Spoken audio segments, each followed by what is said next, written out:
Hello, this is Darren Nolan from Graduation Alliance, and this lesson is going to cover teen suicide from Health Semester 2, and this is Activity 6.3.1.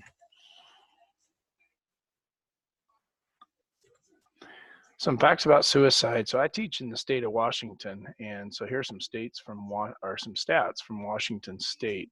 Suicide is the second leading cause of death for ages 10 to 24 in Washington State.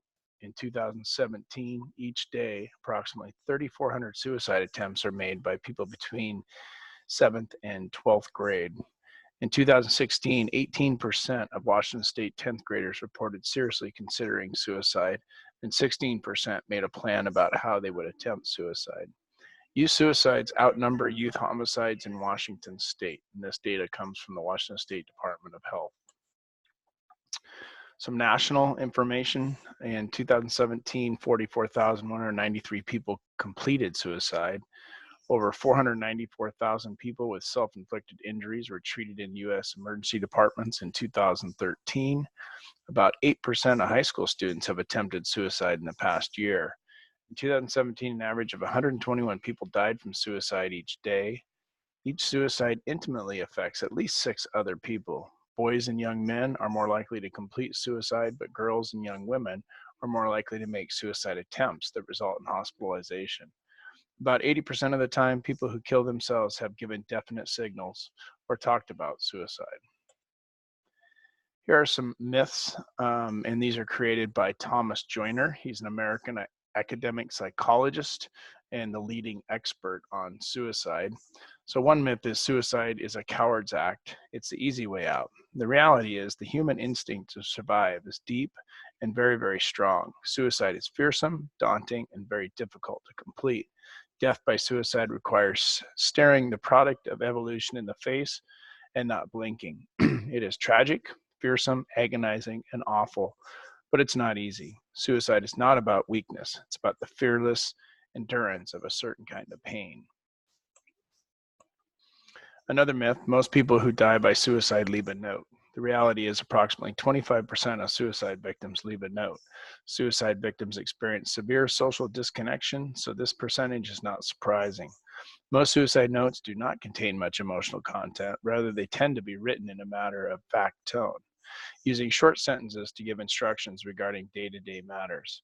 If emotional content is present, it is not uncommon for it to be positive in nature, reflecting the sense of peace and the relief that is experienced once the decision to die has been made. Some warning signs of suicide.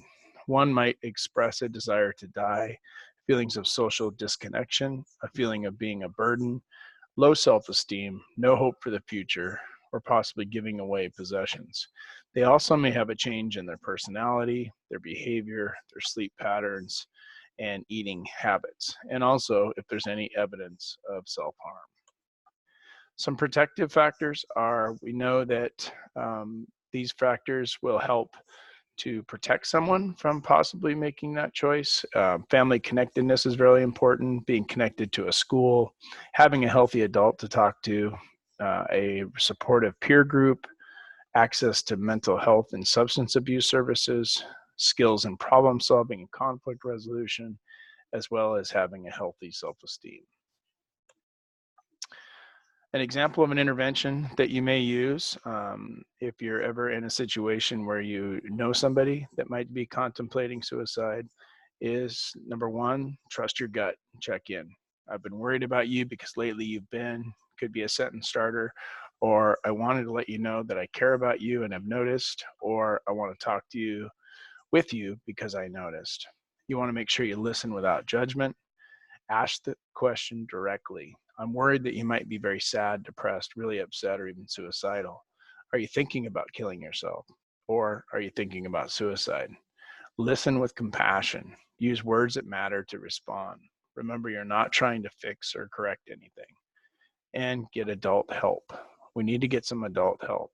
Is there someone you feel comfortable talking to who I know you like? I like. Let's go talk with him or her. So for this activity, you're going to use this information that you've learned, and you're going to complete activity 6.3.1. If you have any questions, please reach out to your health and fitness instructor.